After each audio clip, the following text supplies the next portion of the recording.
എന്നാണ് ആദ്യം ഉപയോഗിക്കുന്നത്. പിന്നെ പുള്ളി അത് തെങ്ങും തോപ്പെന്ന് പറയുമ്പോ പോലും പിന്നെ ഗിരീഷേടിയുടെ കോൾ വന്നപ്പോ തന്നെ ഞാൻ ഓക്കെ, അളിയന്റെ റോളെങ്കിൽ അളിയന്റെ റോള്, കടക്കാരന്റെ റോളെങ്കിൽ കടക്കാരന്റെ റോള്.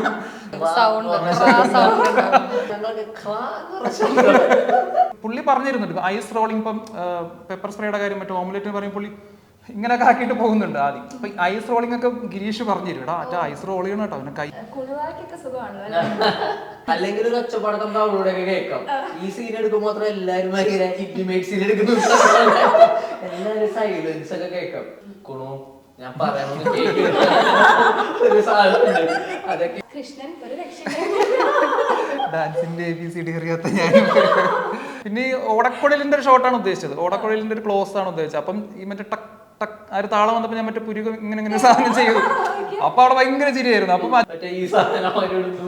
പിന്നെ നമുക്ക് മറ്റേ ഹൈ കയറി കഴിഞ്ഞാൽ പിടിവിട്ടു. ഗിരീഷേട്ടൻ കഴിഞ്ഞൊരു ഇന്റർവ്യൂ പറഞ്ഞ പോലെ ചില സമയത്ത് ഇംപ്രൂവൈസേഷനുകള് കൈവിട്ടു പോകുന്ന അവസ്ഥയിലേക്ക് എത്തുന്ന പറഞ്ഞ പോലെ ചിലത് ചോദിച്ചാൽ വേണ്ടെന്ന് പറയുന്ന പേടികൊണ്ട് സർപ്രൈസ് ആക്കി വെച്ചിട്ടിടും, ഷോർട്ടിലിടും. ഞാനാണ് ഇങ്ങനെ ഇത് എങ്ങനെയും ഒഴിവാക്കണം എന്നുള്ള പറയണമെന്നുള്ളതില് FB ഒക്കെ നോക്കിയിട്ടാണ് മിക്കവാറും കിട്ടുന്നില്ല കേട്ടോ പരിപാടി. സാധനം വരില്ല എന്നൊക്കെ പറഞ്ഞാൽ ഞങ്ങളിങ്ങനെ കറക്റ്റ് ഇറങ്ങാൻ പോയ സമയത്ത് പരിപാടി സംഭവം കണ്ടു. അപ്പോഴത്തെ വിഷയം എങ്ങനെയെങ്കിലും കിടന്ന് ഉറങ്ങും. മായാമഞ്ചലിൽ ഇതുവഴി പോരും തെന്നലേ, കാണാത്തമ്പുരു തഴുകുമൊരു തൂവൽ തിങ്കളേ. Hi hello everyone, welcome to cinema daddy. Premalu എന്ന മൂവിന്റെ വിശേഷങ്ങളായിട്ട് നമ്മളോടൊപ്പം ഇന്ന് ജോയിൻ ചെയ്യുന്നു പ്രിയ താരങ്ങൾ Sangeeth, Akhila and Shyam. Welcome to the show. Thank you. ആദ്യം തന്നെ congratulations, Premalu movie super duper hit ആയിട്ട് പോയിക്കൊണ്ടിരിക്കുകയാണ്. ശരിക്കും നമ്മളൊരു സിനിമ ചെയ്യുന്നു, ആ ഒരു സിനിമ ഇങ്ങനെ വലിയൊരു സക്സസിലേക്ക് പോകുന്നു, നമ്മുടെ ക്യാരക്ടേഴ്സ് ആളുകൾ ഇങ്ങനെ വളരെ ഓഡിയൻസിൻ്റെ ഇടയ്ക്ക് വലിയ സംസാര വിഷയമാവുന്നു. ഒരു ആർട്ടിസ്റ്റിനെ സംബന്ധിച്ചിടത്തോളം അത് എത്രത്തോളം ഹാപ്പിയാണെന്ന് നമുക്കറിയാം. പക്ഷെ എത്രത്തോളം എക്സൈറ്റഡ് ആണ് ഈ ഒരു മൊമെന്റ് എന്ന് ചോദിച്ചു കഴിഞ്ഞാൽ അത് ആക്ച്വലി എക്സ്പ്ലെയിനബിൾ അല്ല, ഭയങ്കര പീക്ക് ഹൈയിലാണ് ഇരിക്കുന്നത്. നമുക്ക് 100% അതിന്റെ ആളുകൾ നമ്മളെടുക്കുന്നതിന്റെ അത്രയും എക്സൈറ്റ്മെന്റ് നമുക്ക് തിരിച്ച് ഇത് റിസീവ് ചെയ്യാൻ പറ്റുന്ന ഒരു അവസ്ഥയിലല്ല. അത്രയും ഭയങ്കര ഒരു എന്താ പറയുക ഒരു അബോധാവസ്ഥയിൽ എന്തോ അത് സന്തോഷം കൊണ്ടിട്ടാണ്. കാരണം ആളുകൾ ഇപ്പൊ നമ്മളെ ഇത്രയും സ്നേഹിക്കുന്നത് ഭയങ്കര അടിപൊളിയാവുള്ളൂ. നമ്മളൊരാളെ സ്നേഹിക്കുക എന്നുള്ള നമുക്ക് എല്ലാവർക്കും ഇഷ്ടമാണ്. അപ്പൊ ഇത്രയും കുറെ ആളുകള് നമ്മുടെ പേര് അമൽ ഡേവിസ് എന്നൊക്കെ ഇതുവരെ അല്ലെങ്കിൽ ഇവനെ കാണുമ്പോൾ JK എന്ന് പറയുക, ഇതൊക്കെ കാണുമ്പോൾ നമുക്ക് ഭയങ്കര ശരിക്കും ഒരു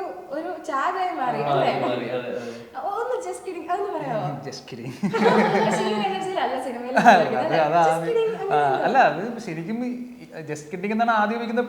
പിന്നെ പുള്ളി അത് തെങ്ങും തോപ്പെന്ന് പറയുമ്പോ പോലും പലയിടത്തും പുള്ളി അത് ഉപയോഗിക്കുന്നുണ്ട്, കോട്ട് ചെയ്യുന്നുണ്ട്. കുറെ അപ്രീസിയേഷൻസും കാര്യങ്ങളൊക്കെ ഇപ്പോൾ ഓൾറെഡി വന്നിട്ടുണ്ടാവുമല്ലോ.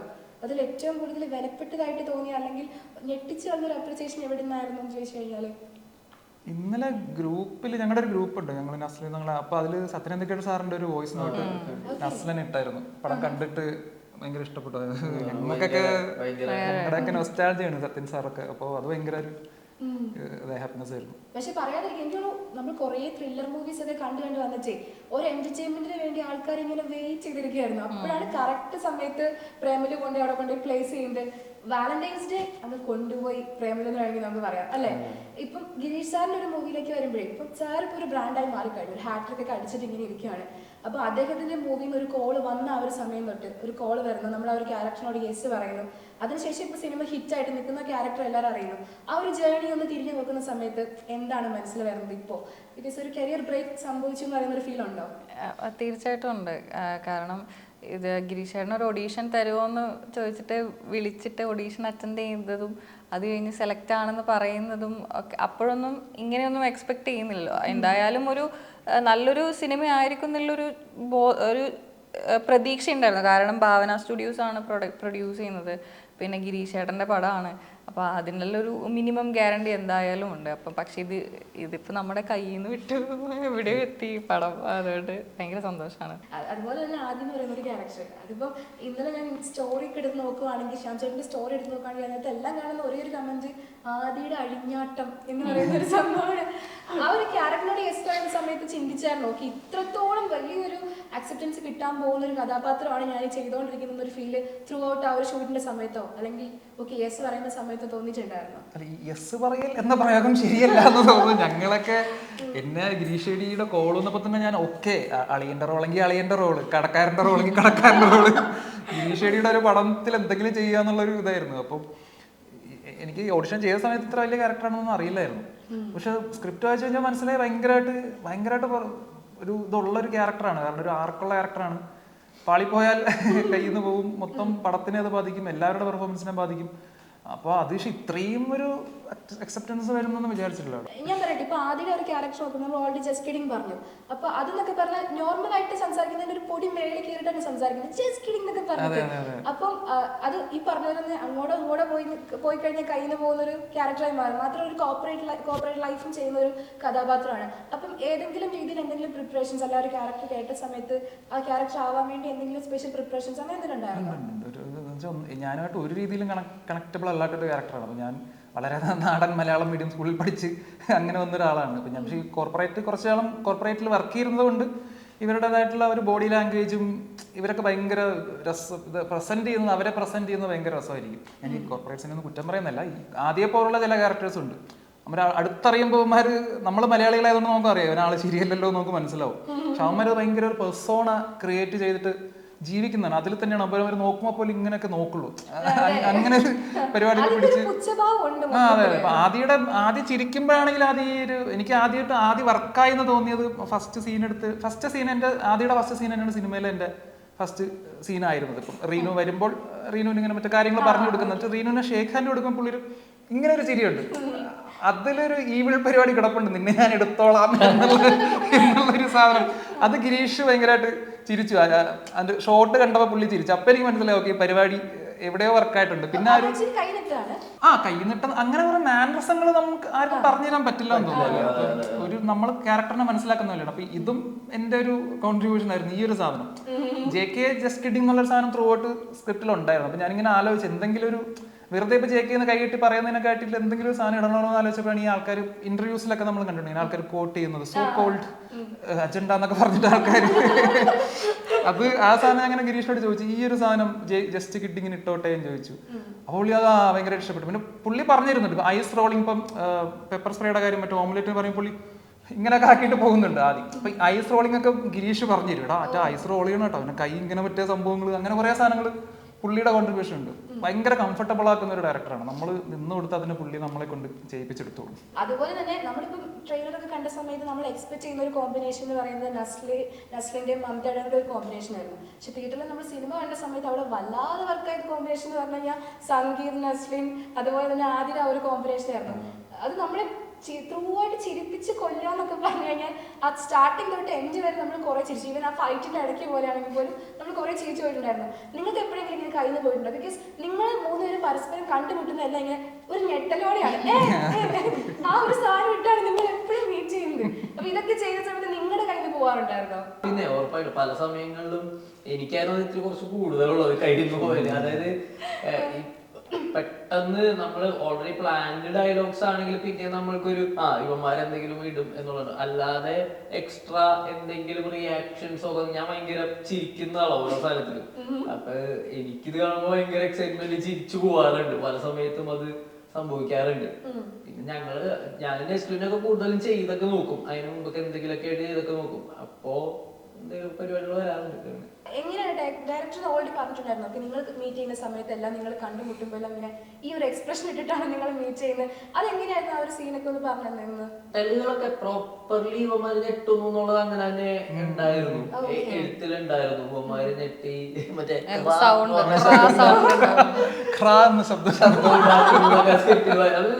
ഞങ്ങൾക്ക്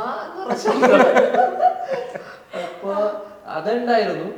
പിന്നെ പല സ്ഥലങ്ങളിലും അത് ഇംപ്രവൈസ് ചെയ്തിട്ട് തന്നെ പല കാര്യങ്ങളും പിന്നീട് വരുന്നതായിട്ടും നമ്മൾ കിട്ടുന്നതും റിയാക്ഷൻസും കാര്യങ്ങളും ഒക്കെ. ഇനി പറഞ്ഞ പോലെ ഓൾമോസ്റ്റ് ആ മൂടൊക്കെ ഗിരീഷേട്ടൻ പറഞ്ഞാല് ചിലത് ചെയ്തും കാണിക്കും. കുറെ നമ്മളുടേതായിട്ടുള്ള ഇംപ്രവൈസേഷൻസും വരും. അങ്ങനെയായിരുന്നു. കുണുവാക്കൊക്കെ സുഖമാണല്ലോ. ശരിക്കും ആ ഒരു മെൻഷൻ ഭയങ്കര രസമായിരുന്നു. നമ്മൾ എക്സ്പെക്ട് ചെയ്യുന്നില്ലല്ലോ അങ്ങനെ ഒരാളെ പറ്റി സംസാരിക്കുന്നത്. എനിക്ക് ആക്ച്വലി ആ കോള് സീൻ ഞാൻ ഭയങ്കര എൻജോയ് ചെയ്ത് ആക്ച്വലി ഒരു ഫസ്റ്റ് സമയം എനിക്ക് തോന്നുന്നു ഷൂട്ടിങ്ങിന്റെ രണ്ടാമത്തെ ദിവസം എന്താണ് മൊത്തത്തില് അവരുടെ എല്ലാവരും അവിടെ സെറ്റ് ഭയങ്കര സൈലന്റ് ആയിട്ടാ. ഞാൻ സെറ്റിൽ നോക്കുമ്പോ എല്ലാരും ലിസൺ ചെയ്ത് ഭയങ്കര അല്ലെങ്കിൽ ഒരു ഒച്ചപ്പാടക്കം ഡൗൺലോഡൊക്കെ കേൾക്കാം. ഈ സീൻ എടുക്കുമ്പോ മാത്രം എല്ലാരും ഭയങ്കര ഇന്റിമേറ്റ് സീൻ എടുക്കുന്നു. എല്ലാരും സൈലൻസ് ഒക്കെ കേൾക്കാം. പയ്യെ ചെയ്തു. അതൊക്കെ ഭയങ്കര രസമുള്ള പരിപാടിയാണ്. പിന്നെ മറ്റേ സീനും നീ അവിടെ പോവാതെന്നുള്ള വിളിക്കുന്നത് അതൊക്കെ ഭയങ്കര നമ്മൾ തന്നെ ഭയങ്കരമായിട്ട് സ്ക്രിപ്റ്റിൽ വായിക്കുമ്പോഴും ഗിരീഷണം പറയുമ്പോഴും ഒക്കെ ഭയങ്കരമായിട്ട് അത് സ്ക്രിപ്റ്റിൽ ഉണ്ടായിരുന്നില്ല. ഇല്ല ഉണ്ടായില്ല. പക്ഷെ നമുക്ക് വേറൊരു സീനിൽ ഇപ്പം അഖിലിന്റെ സീനിലേക്ക് വരുമ്പോൾ കുണുവായുടെ ഫുൾ ഡയലോഗ് വരുന്നില്ല. എനിക്ക് കഴിവുമ്പോഴാ അതൊക്കെ ഡയലോഗ് എന്നുള്ളത്. പിന്നെ ഈ കുണുവാവെന്ന് വിളിക്കുന്നത് സ്ക്രിപ്റ്റിൽ ഉണ്ടായില്ലെന്ന് ഉദ്ദേശിച്ചത് ഷൂട്ടിങ്ങിലേക്ക് എത്തിക്കഴിഞ്ഞ സമയത്ത് സീൻ എടുക്കുന്നതിന് മുമ്പായിട്ട് ഓൾറെഡി പറയുമായിരുന്നു. ഈവൻ അത് നോർമലി ക്യാരക്ടറിനെ പറ്റിയിട്ടൊക്കെ എനിക്ക് ഡിഫൈൻ ചെയ്ത് തരുന്നത് എങ്ങനെയാണ് ഇവന്മാരിങ്ങനെ ഒരു കോള് താഴെ കിടന്ന് കേൾക്കും. അപ്പൊ ആക്ച്വലി ഇവന്റെ പെണ്ണിനെ കുണുവാവെന്നാണ് ഗിരീഷേട്ടൻ എനിക്ക് പറഞ്ഞിട്ടുണ്ട്. അപ്പൊ ഞാനും നെസ്ലിനോട് ചിരിച്ചിട്ട് നമുക്ക് ഇത് ഇട്ടാലും എവിടെയെങ്കിലും അപ്പൊ ഇവനെ കൊണ്ട് ചോദിപ്പിക്കാം നീ അവളെ വിളിക്കണം കുണുവാവെന്നാണ്. എന്നിട്ട് അപ്പൊ സ്ക്രിപ്റ്റ് ഇല്ലാത്ത പലപ്പോഴും നമ്മൾ പഠിച്ച അവിടെ എത്തുമ്പോ മറന്നു. അപ്പൊ ഞാൻ കുറെ ഓർമ്മിപ്പിക്കും മറ്റേ ഡയലോഗ്. അപ്പൊ ഗിരീഷേട്ടൻ അത് ഇട്ടോ ഗിരീഷേട്ടൻ തന്നെ പറഞ്ഞതായിരിക്കും. കുറെ ഉള്ളതുകൊണ്ട് കൂടുതലും ഫോളോ ചെയ്യുന്നത് പിന്നെ സ്ക്രിപ്റ്റ് ആയിരിക്കും. അപ്പൊ അങ്ങനെ പറഞ്ഞു. പിന്നെ അത് ഞാൻ ശരിക്കും പറഞ്ഞ സെക്കൻഡ് ഹാഫ് അത് കുറെ പേർക്ക് മിസ്സാവുന്നുണ്ട്. കാരണം ഈ ഇന്റർവെൽ ഒക്കെ കഴിഞ്ഞ് കയറുമ്പോ ഞാൻ ഫോൺ വിളിച്ചിട്ടാണ് സെക്കൻഡ് ഹാഫ് തുടങ്ങുന്നത്. എന്റെ അവളായിട്ടുള്ള പ്രശ്നത്തിന് ഞാൻ പബ്ബിൽ പോയി എന്നിട്ട് കുണു ഞാൻ പറയാനൊന്നും കേൾക്കുന്ന ഒരു സാധനമുണ്ട്. അതൊക്കെ OTT-ൽ എത്തുമ്പോൾ ആളുകൾ കേൾക്കുമായിരിക്കും. അത് ശരിക്കും അത് നമ്മൾ ഇപ്പൊ സംസാരിക്കുമ്പോഴാണെങ്കിൽ നമ്മൾ ആ തിയേറ്ററിൽ ആ ഒരു സമയത്ത് ഫുൾ ആളുകൾ ഫുൾ ചിരിച്ചുകൊണ്ടെങ്കിൽ ഇരിക്കുമായിരുന്നല്ലോ. അതുപോലെ ദേവരാഗത്തിന്റെ ആ ഒരു സ്പെഷ്യൽ മെൻഷൻ ഉണ്ടല്ലോ, ആ ഒരു പാട്ട് നമ്മൾ ഇപ്പൊ എനിക്ക് ഹോസ്റ്റലിൽ നമ്മൾ പൂമാനമേ കേട്ടു. അത് തിയേറ്ററിൽ ഇരുന്ന് കണ്ട സമയത്ത് വേറെ ഒരു ഫീൽ ആയിരുന്നു.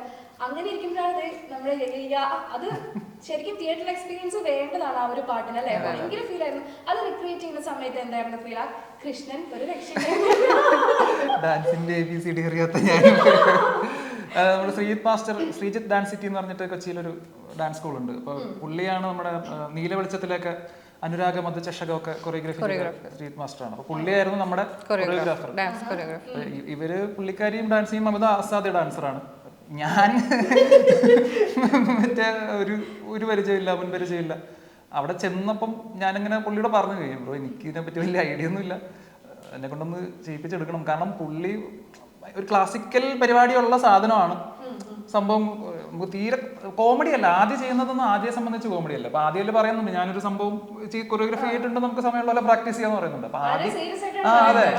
അപ്പൊ അതുകൊണ്ട് തന്നെ ഈ സാധനം കോമാളിത്തരാവാൻ പാടില്ല. ആദ്യം ഭയങ്കര കൃഷ്ണനായിട്ട് വരുമ്പോൾ കാണുന്നവർക്കാണ് അത് കോമാളിത്തരായിട്ട് ഫീൽ ചെയ്യുന്നത്. അയാളെ സംബന്ധിച്ച് അപ്പൊ അത് ഈ പാട്ട് ഇതാണെന്ന് പറഞ്ഞപ്പോൾ തന്നെ നമുക്ക് ഭയങ്കര ഇൻട്രസ്റ്റിംഗ് ആയി. കാരണം നമുക്ക് ഇഷ്ടമുള്ള അത്രയും കിടിലം ആയിട്ടുള്ളൊരു സോങ് ആണല്ലോ ഗീരവാണി. പക്ഷെ അത് ചെയ്ത് വന്നപ്പം ഇവരൊക്കെ ഉണ്ടായിരുന്നു. നമ്മളെ കൊച്ചിയിലല്ലേ ആദ്യം ഒരു 2 ദിവസം പ്രാക്ടീസ്.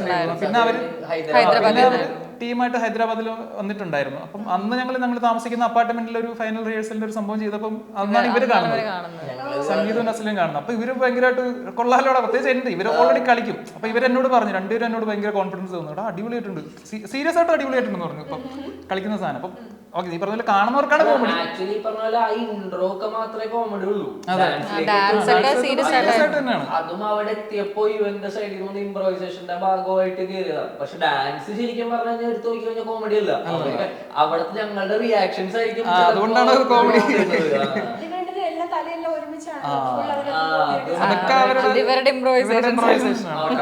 ആക്ച്വലി സ്ക്രിപ്റ്റില് അമൽ ഡേവിസും സച്ചിനും ഞെട്ടുന്നു,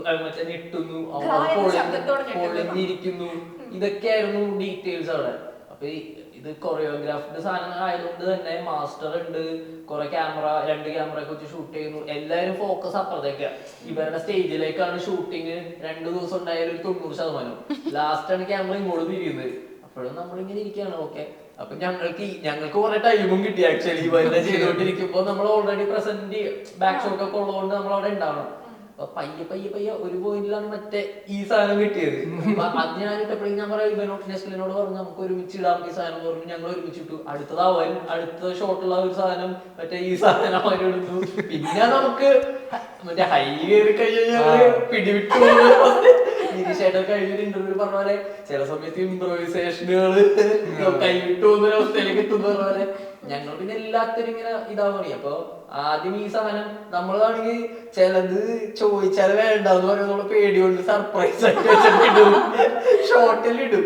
എന്നിട്ട് ഗിരീഷേട്ടനാണെങ്കിൽ എന്തെങ്കിലും വേണ്ടെങ്കിൽ വന്ന് പറഞ്ഞ് അത് കറക്റ്റ് ആക്കിയിട്ടേ അടുത്ത് പോവുള്ളൂ. അപ്പൊ ഞങ്ങളിങ്ങനെ ഞങ്ങളിത് ഇടുന്നു. അപ്പൊ കറക്റ്റ് ഷോട്ട് കട്ട് ചെയ്തതിന് മുമ്പ് തന്നെ മൈക്കിൽ നിന്ന് അവിടെ ചിരി കേൾക്കായിരുന്നു. ആദ്യം ഞങ്ങൾ അങ്ങനെ കേൾക്കുന്നത് ദൂരമാണ്. അപ്പൊ മൈക്കിൽ ചിരിച്ചു പോയി ഒരു പെട്ടെന്ന്. അപ്പൊ നമുക്ക് കുഴപ്പമില്ല. പിന്നെ ബാക്കിയുള്ള സാധനങ്ങളെല്ലാം ഇട്ട് പിന്നെ ഗിരീഷേട്ടൻ വന്നിട്ട് ആ ഒരു 3 ഷോട്ടുകൾ ഉണ്ട്. ഓരോന്നിന്റെ റിയാക്ഷൻ ഇവന്മാരെ ഞെട്ടുന്നു, മറ്റേ കടിക്കും, ആ സാധനങ്ങളൊക്കെ അത് പ്രത്യേകം പറഞ്ഞു. ഇങ്ങനെ 3 സാധനങ്ങൾ ചെയ്യുന്നു പറഞ്ഞിട്ട് അങ്ങനെ അതൊരു കൊറിയോഗ്രാഫി. ഞങ്ങൾക്ക് ഇപ്പുറത്ത് വേറെ കൊറിയോഗ്രാഫി നടന്നു. ഇതിന്റെ ഇവര് ചെയ്യുന്ന കാണുമ്പോ എനിക്കും ആവേശം. ഇവര് സ്കോർ ചെയ്യുന്ന കാണുമ്പോൾ എനിക്ക് ഭയങ്കര നമ്മൾ ചിരിച്ചിട്ട്. അപ്പൊ ഇയാളുടെ എൻട്രി പിന്നീടാണ് അല്ലേ ലാസ്റ്റ് ഷൂട്ട് ചെയ്തത്. അപ്പൊ ആദ്യം മറ്റേ മയിൽപ്പീലി ബാക്കിന്ന് എടുത്തു. പിന്നെ ഈ ഓടക്കുഴലിന്റെ ഒരു ഷോട്ടാണ് ഉദ്ദേശിച്ചത്. ഓടക്കുഴലിന്റെ ഒരു ക്ലോസ് ആണ് ഉദ്ദേശിച്ചത്. അപ്പം ഈ മറ്റേ ടക്ക് ടക്ക് ആ ഒരു താളം വന്നപ്പോൾ ഞാൻ മറ്റേ പുരുകം ഇങ്ങനെ സാധനം ചെയ്തു. അപ്പൊ അവിടെ ഭയങ്കര ചിരിയായിരുന്നു. അപ്പൊ ഹസ്ബൻഡ് പറഞ്ഞു നമുക്ക് പുരുകത്തിന്റെ സാധനം കൂടെ ഒന്നുകൂടെ പുരുകം കൂടെ കാണുന്ന രീതിയിൽ ഒരു സാധനം ഒന്നുകൂടെ എടുക്കാന്ന് പറഞ്ഞു. അങ്ങനെ ഭയങ്കര രസമായിരുന്നു അത് ചെയ്യാൻ. നമുക്ക് ഏറ്റവും കൂടുതൽ ഇത് കാണുമ്പോ നമ്മൾ മറ്റേ ഈ സാധനം അങ്ങനെ കുറെ ഇംപ്രൂവൈസേഷൻ നടന്നൊരു സീനായിരുന്നു അത്. ഗിരീഷേട്ടൻ എല്ലാവരും ഭയങ്കര എൻജോയ് ചെയ്യുന്നത് നമുക്ക് കാണാൻ പറ്റുന്നുണ്ടായിരുന്നു. അതിൽ അഖിലേന്റെ ഒരു ക്യാരക്ടറിലേക്ക് വരുമ്പോണ്ടല്ലോ എനിക്ക് ശരിക്കും ഇഷ്ടപ്പെട്ട ഒരു ക്യാരക്ടർ പറഞ്ഞു കഴിഞ്ഞാല് ആ പബ്ബിൽ പോകുന്ന ഒരു സീനാണ്.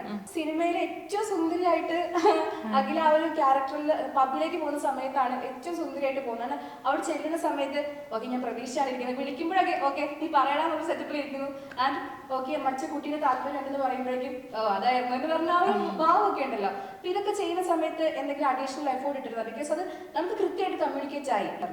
അഡീഷണൽ എഫേർട്ട് ഇട്ടിട്ടുണ്ടോന്ന് ചോദിച്ചാൽ അത് ഇവർ തരുന്ന റിയാക്ഷൻ ആണ്. ഇപ്പം അമൽ ഡേവിസിന്റെ ക്യാരക്ടർ ആയാലും സച്ചിൻ ആയാലും നമ്മൾ ഡയലോഗ് പറയുന്ന സമയത്ത് ഇവർ പറയും ഞാൻ ഇങ്ങനെ ചെയ്യാം. അപ്പോൾ ഞാൻ ഓക്കെ എന്നാൽ ചേട്ടൻ അങ്ങനെ ചെയ്യും. അപ്പോൾ ഞാൻ ഇങ്ങനെ പറയുമ്പോൾ അങ്ങനെ ഒരു റിയാക്ഷൻ കിട്ടുമ്പോൾ നമുക്കും അതുപോലെ നന്നായിട്ട് ചെയ്യാൻ പറ്റും. അങ്ങനെ ചെയ്യുമ്പോൾ വന്നിട്ടുള്ളതാണ് അതൊക്കെ. കൂടുതൽ അഡീഷൻസ് ഒന്നും ഞാൻ കൊടുത്തിട്ടില്ല. ചെയ്തു തരുന്ന സമയത്ത് ഡയറക്ടർ എന്തായിരുന്നു പറഞ്ഞിട്ടുണ്ടായിരുന്നു? ഓക്കെ എങ്ങനെയാണ് ഒരു ക്യാരക്ടർ ചെയ്യേണ്ടത്, ആ ഒരു സീൻ എങ്ങനെ കൊണ്ടുപോകണം, എന്തൊക്കെയായിരുന്നു പറഞ്ഞു തന്നിട്ടുണ്ടായിരുന്നു? ബിക്കോസ് ഭയങ്കര രസമായിരുന്നു ആ ഒരു സീൻ ശരിക്കും. അല്ല ഗിരീഷ് ചേട്ടൻ അങ്ങനെ ഇങ്ങനെയൊക്കെ ആദ്യമൊന്നും നമ്മൾ പ്രാക്ടീസ് ചെയ്യുമായിരുന്നു അല്ലേ. എല്ലാ ഷോട്ടിന്റെ മുന്നിൽ നമ്മൾ ജസ്റ്റ് ഒന്ന് പ്രാക്ടീസ് ചെയ്യായിരുന്നു. അപ്പോൾ എന്തെങ്കിലും മിസ്റ്റേക്സ് ഉണ്ടെങ്കിൽ വേണ്ട ഇങ്ങനെ വേണ്ട അല്ലെങ്കിൽ ഓക്കെ അത് കൊള്ളാം ചെയ്ത് കാണിക്കും. അപ്പൊ നമുക്ക് അതങ്ങോട്ട് ഫോട്ടോ കോപ്പി സെയിം ചെയ്താ മതി. ചിലതങ്ങനെ എടുത്തു പറയും. ആദ്യതൊക്കെയാണ് മെയിൻ ആയിട്ട് ഓരോരോ സാധനങ്ങളൊക്കെ ഗിരീഷ് ചേട്ടൻ തന്നെ ചെയ്ത് കാണിക്കും. മറ്റേ ഇയാള് ഹേ ട്രീറ്റ് എന്ന് പറയുന്ന സാധനം പുള്ളി കാണിച്ചു തരും. എനിക്ക് പുള്ളിക്ക് ഇത് എങ്ങനെ അറിയാമെന്ന് എനിക്കറിയില്ല. പക്കാണ് അവരുടെ ഒരു ശൈലി. പിന്നെ ഇങ്ങനെ രഹസ്യം പറയുന്നത് ട്രീറ്റ് എങ്ങനെ പറയുന്നൊരു സാധനമാണ്. ആ മാനസങ്ങളൊക്കെ പുള്ളിക്ക് പക്കായിട്ട് അറിയാം. അപ്പൊ അത് ഈ പറഞ്ഞ ഇതാക്കുന്ന ഷോട്ട് ഉണ്ടല്ലോ. ഞാനൊരു ഒരു എല്ലാവരും ഇടാൻ സാധ്യതയുള്ള റിയാക്ഷൻ ആണ് ആദ്യം ഇട്ടത്. ചുമ്മാ ഞാൻ പറഞ്ഞു ഞാനപ്പോ ആ ഒരു വികാരം അങ്ങനെ ഇങ്ങനെ ഒരു സാധനം കൊടുത്ത ട്രെയിലറിലൊക്കെ വന്നേക്കുന്ന ഷോട്ട്. അപ്പൊ അത് ആൾക്കാർ ആ റിയാക്ഷൻ കാണുമ്പോൾ ചിരിക്കുന്നത് കണ്ടല്ലോ. അപ്പൊ അതൊക്കെ ഗിരീഷന്റെ കൺവിക്ഷൻ ആ സാധനം. മറ്റേത് ഇടാണ്ട് എപ്പോഴും നമ്മൾ ഗിരീഷേട്ടൻ എപ്പോഴും പറയും സിനിമയിൽ നമ്മൾ സ്ഥിരം കാണുന്ന ഒരു അത് നമുക്ക് അറിയാണ്ട് വരും. സബ് കോൺഷ്യസ്ലി നമ്മൾ സ്ഥിരം കണ്ടിട്ടുള്ള റിയാക്ഷൻസ് അല്ലെങ്കിൽ അത് പെട്ടെന്ന് അറിയാണ്ട് വന്നു. അപ്പൊ അത് മാറ്റല് ഓൾമോസ്റ്റ് പല സ്ഥലങ്ങളിലും ഭയങ്കര രസമായിട്ട് പറയുമായിരുന്നു. ഈ ആ ഒരു ക്യാരക്ടർ ചേഞ്ച് ഉണ്ട്. ഇപ്പൊ നമ്മൾ ത്രൂ ഔട്ട് അവർ സിനിമ ഫുള്ള് നമ്മൾ എടുക്കുകയാണെങ്കിൽ നിങ്ങൾ ഹൈദരാബാദ് പോകുന്നു, അവിടെ പോയിട്ട് അവിടെ കുറെ ട്രിപ്പ് കാര്യങ്ങളെല്ലാം കാണുന്നുണ്ടായിരുന്നല്ലോ. അപ്പൊ ഷൂട്ടിന്റെ സെറ്റിന്റെ സമയത്ത് ഏറ്റവും കൂടുതൽ എൻജോയ് ചെയ്തൊരു കാര്യം എന്തായിരുന്നു? മീൻസ് കുറെ ട്രാവലിംഗ് സംഭവിച്ചിട്ടുണ്ട്, പിന്നെ നിങ്ങൾ ഒരേ ഏജിലുള്ള കുറെ പേരുടെ ഒരു യൂണിറ്റിയാണ്. അപ്പൊ ശരിക്കും എൻജോയ് ചെയ്തൊരു മൊമെന്റ് എന്തായിരുന്നു ഇപ്പോൾ തിരിഞ്ഞു നോക്കുന്ന സമയത്ത്? ആ ഒരു മൊമെന്റ് എനിക്ക് നമ്മളെല്ലാവരും ഒന്നിച്ചായിരുന്നു താമസിച്ചിരുന്നത്. ഒരു അപ്പാർട്ട്മെന്റിലായിരുന്നു. മധുകുഞ്ച് എന്നാണ് അപ്പാർട്ട്മെന്റിന്റെ പേര്. പ്രൊമോഷൻ ആണല്ലോ എല്ലാരും മധുകുഞ്ച് കിടക്കും അവിടെ. മധുകുഞ്ച് എന്നാണ് അപ്പാർട്ട്മെന്റിന്റെ പേര്. അപ്പോൾ അവിടെ ഒരു അപ്പാർട്ട്മെന്റിൽ ഞാനും മമ്മിയും മീനാക്ഷിയും വേറെ ഒന്നില്ല ഇവരും, അങ്ങനെയായിരുന്നു ഇവർ 3 പേര്. അപ്പോൾ അവിടെ ഞങ്ങൾ ഷൂട്ട് കഴിഞ്ഞ് വന്നു കഴിഞ്ഞാൽ ഞങ്ങൾ തമ്മിലുള്ള സംസാരം, ഞങ്ങൾ ഫുഡ് ഉണ്ടാക്കും, അതുപോലെ ഫുഡ് എന്ന് വെച്ചാൽ മാഗി അങ്ങനെ എന്തെങ്കിലും ചെറുതൊക്കെ, പിന്നെ ചായ ഇട്ട് കുടിക്കും നമ്മൾ അങ്ങനെ. പിന്നെ ഞങ്ങൾ രാത്രിയൊക്കെ ആകുമ്പോൾ ഏറ്റവും മേളിൽ ടെറസിലൊക്കെ പോയിരുന്ന് നമ്മളൊക്കെ ഇരുന്ന് സംസാരിക്കും. അല്ലല്ല അത് വേറെ ആയിരുന്നു. ഇത് മേളിലെ ടെറസിൽ പോയിരുന്ന ഇപ്പൊ ചിലപ്പോ ഒരു ലേറ്റ് നൈറ്റ് ആയിട്ടായിരിക്കും നമ്മൾ വരുന്നത്, എന്നാലും നമ്മളെല്ലാരും കൂടെ മേളിൽ പോയിരുന്ന ഒരു 2 മണി വരെയൊക്കെ ടെറസിലൊക്കെ ഇരുന്ന് സംസാരിച്ച്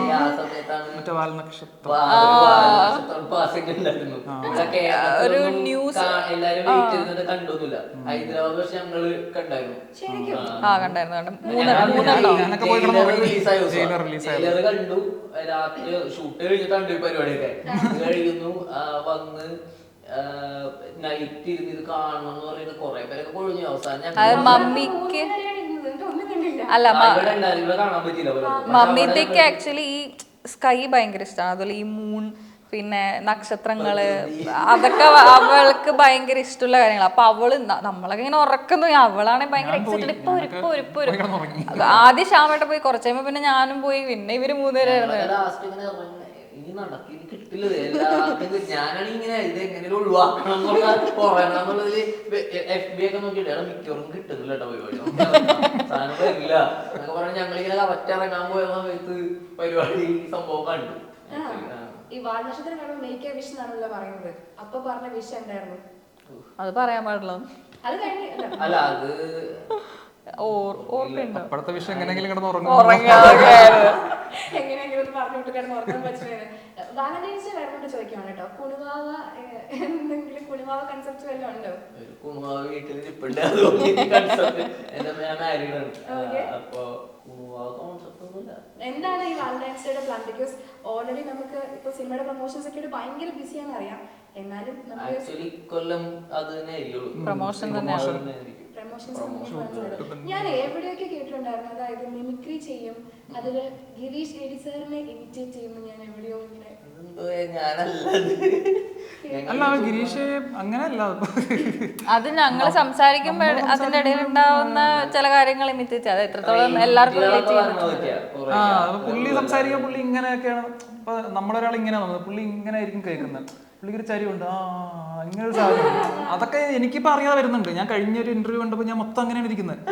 ഫുള്ള് ഞാൻ ഇങ്ങനെ പുള്ളി പറയുന്നത്. ഇപ്പൊ എനിക്ക് ഇന്നും രാവിലത്തെ ഇന്റർവ്യൂലൊക്കെ അങ്ങനെ ഇരുന്നത്. അത് അറിയാണ്ട് നമ്മൾ കുറെ നാള് എനിക്ക് പൊതുവെ അങ്ങനെ ഒരു സംഭവം ഉണ്ട്, കൂടെയുള്ള ആൾക്കാരുടെ മാനറിസം അഡാപ്റ്റ് ആയിപ്പോ, അറിയാണ്ട് അഡാപ്റ്റ് ആയിപ്പോ, അങ്ങനെ ഒരു പ്രശ്നമുണ്ട്. അപ്പൊ അതുകൊണ്ടൊക്കെ ആയിരിക്കാം. പുള്ളി ഭയങ്കര ആനിമേറ്റഡ് ആണ് മൊത്തത്തില്. പുള്ളിയുടെ ഇന്റർവ്യൂലൊക്കെ പുള്ളി ഇങ്ങനെ കാലൊക്കെ ആട്ടും, അങ്ങനെ ഇങ്ങനെയൊക്കെ വലിച്ചിരിക്കും. നമ്മളൊക്കെ മറ്റേ മാക്സിമം ഇങ്ങനെ വെയിറ്റ് ഇട്ട് ഇരിക്കാൻ നോക്കും, ഒരു ലൈന് പിടിച്ചിട്ട്. പുള്ളി ഭയങ്കര ഒരു കൊച്ചുകുട്ടിയാണ്. പുള്ളി റിലാക്സ് ആണ്. ലൊക്കേഷനിലും അങ്ങനെ തന്നെ എല്ലാ കാര്യങ്ങളിലും വളരെ റിലാക്സ്ഡ് ആയിട്ട് നമുക്ക് ഭയങ്കരമായിട്ട് എൻജോയ് ചെയ്യാൻ പറ്റുന്ന ഒരു പ്യുവർ എന്റർടൈൻമെന്റ് അദ്ദേഹം നൽകുന്നുണ്ടെന്ന്. ഈ സിനിമയൊന്നും മാറ്റി വെച്ച് കഴിഞ്ഞാണല്ലോ, ഇപ്പൊ റീൽസിലേക്കൊക്കെ വരുന്ന സമയത്ത് ചെയിൻ സോങ്സിന്റെ ഒരു ഉസ്താദാണല്ലോ. ഇന്നത്തെ 23ാമത്തെ പാട്ട് കുറെ ചെയിൻ സോങ്സ് കഴിഞ്ഞിട്ടിരിക്കുക, മാൻഡേറ്ററി ആണ്. ബിക്കോസ് അത്ര ആയതുകൊണ്ട് നമുക്ക് അത് ഇല്ലാതെ പറ്റില്ലാത്തൊരു സിറ്റുവേഷൻ ഇതൊരു കേട്ട് കഴിഞ്ഞാൽ മാഷപ്പ് പോലെയൊക്കെ തോന്നും. കാരണം ഇത് വേണുഗോപാൽ സാറിന്റെ കൂടെ ഇത് ചെയ്തത്. വേണുഗോപാൽ സാർ ഇങ്ങനെ എൻ്റെ വീഡിയോസ് ഒക്കെ കണ്ടിട്ട് നമുക്കൊരു സാധനം എപ്പോഴെങ്കിലും ചെയ്യാന്ന് പറഞ്ഞിട്ട് അങ്ങനെ ഒരു സാധനം ചെയ്തായിരുന്നു. അത് ശരിക്കും പകുതി ഞാൻ പാടും, പകുതി വേണു സാറ് പാടും. അപ്പോഴാണ് എൻ്റെ രസം. അത് ഞാൻ പാടാം, സാറ് ഫസ്റ്റ് ഹാഫ് പാടും.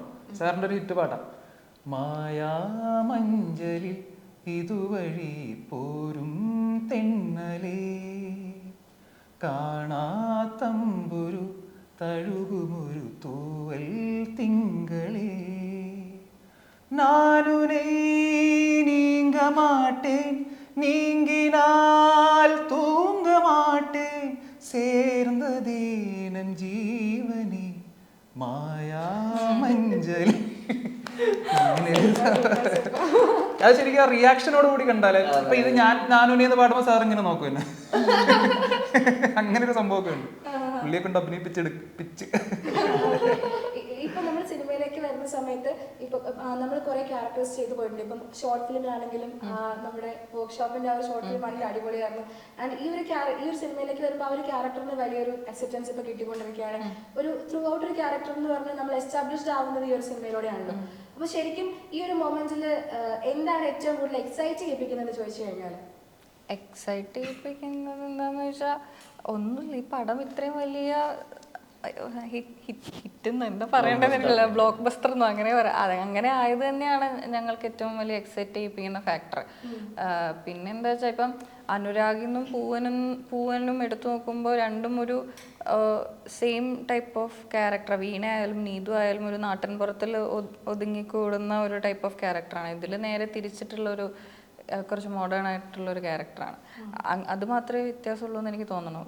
നമ്മളെ ഏറ്റവും കൂടുതൽ എക്സൈറ്റ് ചെയ്യിപ്പിക്കുന്നത് പടത്തിന്റെ ഈ വൻ വിജയം തന്നെയാണ്. അതിനുശേഷം എന്തെങ്കിലും കോൾസ് അല്ലെങ്കിൽ എന്തെങ്കിലും ഇൻവിറ്റേഷൻസ് അങ്ങനത്തെ കാര്യങ്ങളൊക്കെ വന്നിട്ടുണ്ടോ? ഇല്ല, പടം കണ്ടിട്ട് ഒരുപാട് പേര് ഇപ്പോൾ RDXന്റെ ഡയറക്ടർ നഹാസ് ഏട്ടൻ, അതുപോലെ അതിന് റൈറ്റർ ആദർശ് ഏട്ടൻ, പിന്നെ വിൻസി ചേച്ചിയൊക്കെ മെസ്സേജ് അയച്ചിട്ടൊക്കെ സംസാരിച്ചു. അതൊക്കെ ഭയങ്കര സന്തോഷം. ഇനി മുമ്പോട്ടേക്ക് വരുന്ന പ്രോജക്ട്സും കാര്യങ്ങളൊക്കെ എന്തൊക്കെയാണ്? ഞാൻ പ്രേമലു റിലീസ് ആവാൻ വേണ്ടി വെയിറ്റ് ചെയ്യായിരുന്നു. ഇനി ഇത് കഴിഞ്ഞിട്ട് നല്ല നല്ല പ്രൊജക്ട്സ് വരികയാണെങ്കിൽ എന്തായാലും ചെയ്യാം. അടിപൊളിയായിട്ട് മുമ്പോട്ടേക്ക് വരും. സംഗീതത്തിലേക്ക് വരുമ്പോൾ ഇനി വരാൻ പോകുന്ന പ്രോജക്ട്സ്? ഞാൻ ആക്ച്വലി എഡിറ്ററാണ്. ഇപ്പോ 4ാമത്തെ പടമാണ്. അത് ജയ് ഗണേഷ് എന്നാണ് പേര്. ഉണ്ണി മുകുന്ദന്റെ രഞ്ജിത് ശങ്കർ ഡയറക്ട് ചെയ്യുന്ന ഒരു മൂവിയാണ്. അപ്പൊ അതിന്റെ വർക്ക് ഓൾറെഡി ഷൂട്ടെല്ലാം കഴിഞ്ഞു. ഫൈനൽ കട്ടും ഒരു 90% കഴിഞ്ഞു. എന്താണ് ഫ്യൂച്ചർ പ്ലാൻസ്, പ്രോജക്ട്സ്? ഞാനിപ്പോ വിനയ് ഗോവിന്ദന്റെ ഒരു പടം ചെയ്തുകൊണ്ടിരിക്കുന്നത്, ഗെറ്റ് സെറ്റ് ബേബി എന്ന് പറഞ്ഞിട്ട്, ഉണ്ണി മുകുന്ദൻ നായകനായിട്ടുള്ള. തമിഴിലൊരു പടം ചെയ്തായിരുന്നു, ശിവകാർത്തികേയൻ സാറിന്റെ കൂടെ ഒരു പടം. അതെ, SK21. അതിനകത്തൊരു നല്ലൊരു കുഴപ്പമില്ലാത്തൊരു ക്യാരക്ടർ ചെയ്തു. അതിന്റെ ഷൂട്ടൊക്കെ കഴിഞ്ഞായിരുന്നു.